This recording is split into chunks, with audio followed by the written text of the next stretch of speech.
My cat Freddie loves to be brushed and cuddled. But stirring up his cat allergens meant sneezing and itchy eyes. Then I found Purina One Live Clear. It's cat food that reduced the major allergen and my suffering in as little as 21 days. Now, we feel closer than ever. If you have issues with cat allergens, you really need to try Purina One Live Clear. Try new Purina One Live Clear today. Purina One, a difference from day one. This episode is brought to you by Nespresso Virtual Coffee Machines. Ready to enjoy the bold flavors of barista-quality Nespresso iced coffee at home? Simply fill a glass with ice and press the brew button on your virtual pop machine to enjoy rich double espressos roasted to stand up even when chilled. Refreshingly bold iced coffee. Refreshingly easy to make at home. Visit Nespresso.com to shop now. Welcome to Farm Here Daily, a Field Forward podcast. I'm David Geiger, your host. Today on Farm Here Daily, New World Screwworm is a big concern in cattle. So why are hog producers watching it? We speak to Dr. Megan Niederwerder of the Swine Health Information Center about virus concerns as well as get an update on H5N1. Please be sure to like and follow the podcast as well as our social media at Field Forward Pod. We would love to have you join our community, keeping folks informed about what is affecting our farmers. This is Farm Here Daily.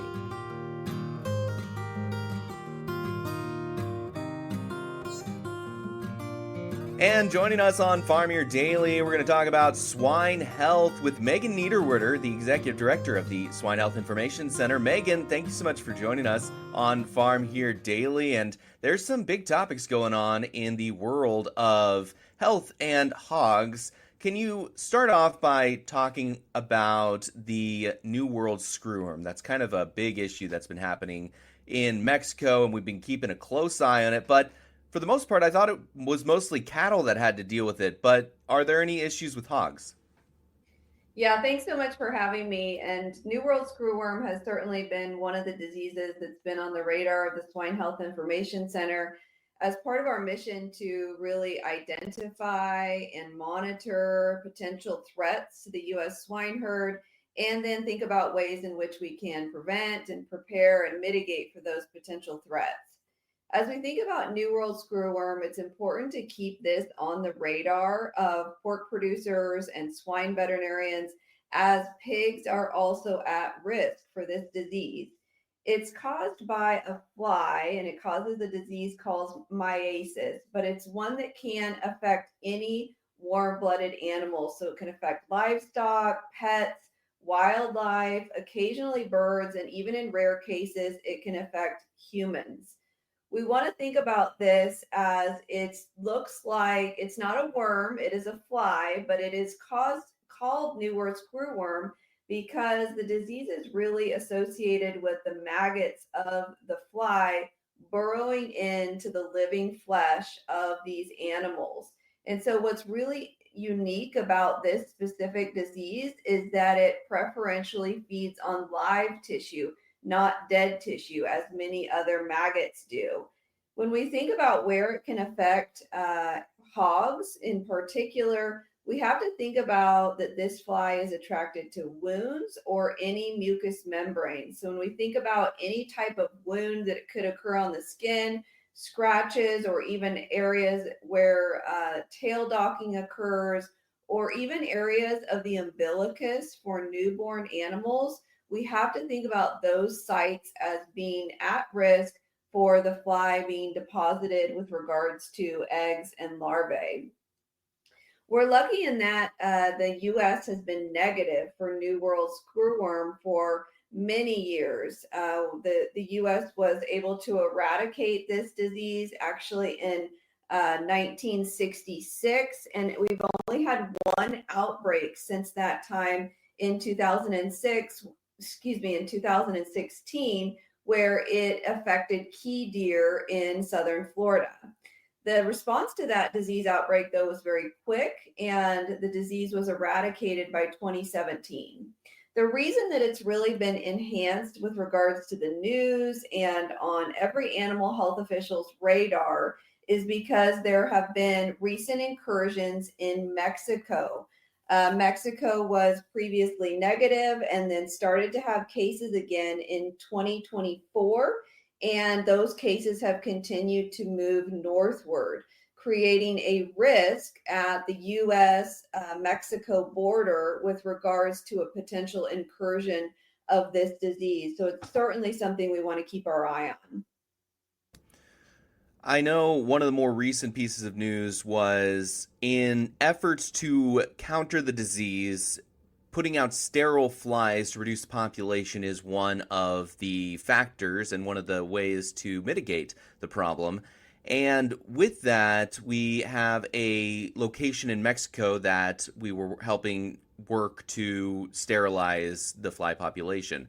However, a recent outbreak was much further north, closer to our border in the US, and there was a call to have a similar location producing these sterile flies here in the US. Can you tell me about why that's important or how that might proceed? Yes, the use of sterile insect technique has been a very successful tool that's been used for many decades to control this fly. So the reason that it is effective is because the female flies only mate once. And when they mate with sterile male flies, then of course they do not reproduce any eggs or larvae that can continue the life cycle. And so what the thought process behind this really effective strategy is to release sterile male flies in the areas that have been affected by New World Screwworm and to control the population and reduce the reproductive capacity. So this has been a very effective strategy and really has controlled the disease for many years through sterile insect release in the Darien Gap near Panama.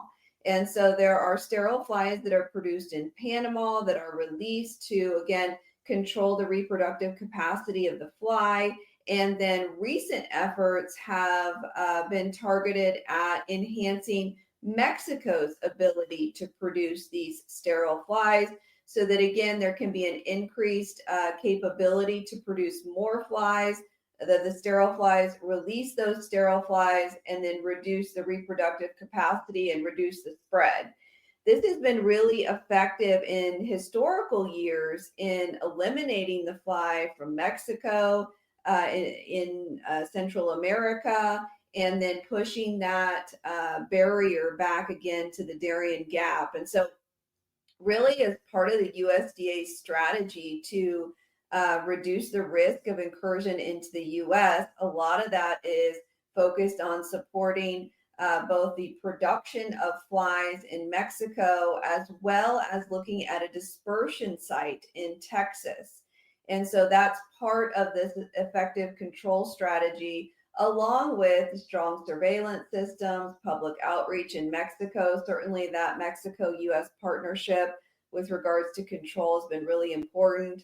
And then also looking at passive active surveillance, enforcement of animal movement controls. Of course, you've heard that the border between US and Mexico has been closed with regards to the importation of live cattle, horses, and bison. And so all of those techniques and strategies are really as a comprehensive approach to reduce the risk to the US incursion.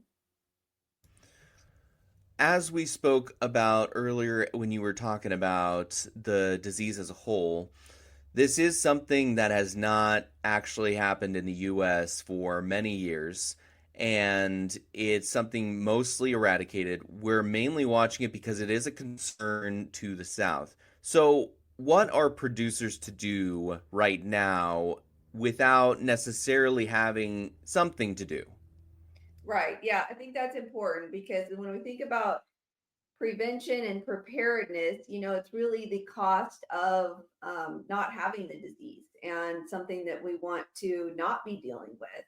But also something that we want producers and veterinarians to recognize very quickly. And so one of the things, of course, as producers and veterinarians are thinking about what they could do now is thinking about insect strategies, insect mitigation strategies, reducing the access to hog farms with regards to flies and mosquitoes that, of course, could carry other diseases.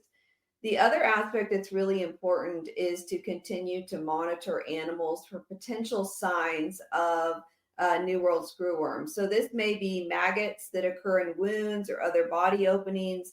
You have to think about not just open wounds, but mucous membranes of the mouth, of the ears, of the genitalia, of that umbilicus after baby pigs are born. So always trying to keep an eye on those potential areas. You'll also see that wounds caused by New World Screwworm are often made worse because of the larvae, but you'll see bloody discharge. You may see a foul odor. And then wounds that become deeper or larger over time. So it may start out as a small scratch. It may get bigger because of those larvae burrowing into the live tissue. The other aspect of these animals is that they often show pain, depression. They may not eat as well. They may isolate themselves and become irritable. And so when we think about, again, what to watch for on farm is animals that don't appear to be consistent with their normal behavior. They may have, again, evidence of wounds. Newborn piglets are very important to monitor. Most of the cases that have been documented, at least in Panama, did occur in the umbilicus of newborn animals. So it's something that are at risk right after birth. The other thing as we think about this is that when we think about what has happened in Mexico, is that, as you mentioned, most of the cases have occurred in cattle, but the other cases that have occurred are in horses, pigs, sheep, dogs, goats, and in humans. And so as we think about this, it is primarily a cattle disease, but we have to think about other animals as well at risk, such as feral swine and domestic animals, dogs and cats that may be coming across the border. And so we certainly want to keep an eye on for anything we can increase awareness and, again, monitoring so that if there is an incursion, we detect it early and eradicate. This is Farm Here Daily. Megan will continue the conversation in just a moment, but first we're going to take a look at the marketplace. Ryan Reynolds here from Mint Mobile. With the price of just about everything going up, we thought we'd bring our prices down. So to help us, we brought in a reverse auctioneer, which is apparently a thing. Mint Mobile Unlimited Premium Wireless. How to get 30, 30, bit to get 30, bit to get 20, 20, 20, bit to get 20, 20, bit to get 15, 15, 15, 15, just $15 a month? Sold! Give it a try at mintmobile.com/switch. Upfront payment of $45 for 3-month plan, equivalent to $15 per month required. New customer offer for first 3 months only. Speed slow after 35 gigabytes if network's busy. Taxes and fees extra. See mintmobile.com. And there was some red at the close on Tuesday. September corn, 4.5 cents down, $3.99 1/4. December falling 4 1/4 at $4.18. Soybeans in August, 4 3/4 weaker at $10.10 1/4, with September down 2.5 cents at $10.08. Soybean meal in August, $3.30 a ton in the green at $273.80. Wheat in September did see some green as well, 7 1/4 higher, $5.49 1/2, with December rising 6 1/4, $5.69 1/2. In the livestock market, close for Tuesday was mixed there. August live cattle 25 cents a hundredweight in the red, $224.97. October half a dollar weaker at $221.12. Feeder cattle in August 67 cents a hundredweight higher at $328.27. September up 87 cents at $328.57. August lean hogs 40 cents a hundredweight higher at $107.75, with October down 47 cents at $90.50 a hundredweight. That is the Tuesday market close. This is Farm Here Daily. Got some good news for your ears. More of that good stuff is coming up. And even better news for your hair. The best hair care is at Sephora. They've got all kinds of products for every kind of hair. From brands like Amika, Kerastase, Day, and K18. You knew where to get great audio. Now, you know where to get great hair care too. Sephora. Good news for great hair. Shop hair care now at Sephora.com. Megan, let's go over another topic involving swine health, and maybe this is more of a review now because It's been a while since I've talked about H5N1 or bird flu that was found in the hog populations last year. Could you give us an update to that situation? What's going on? What's the latest information for our hog producers? Yes, when H5N1 was introduced into the dairy cattle industry in March of 2024, it took everybody by surprise.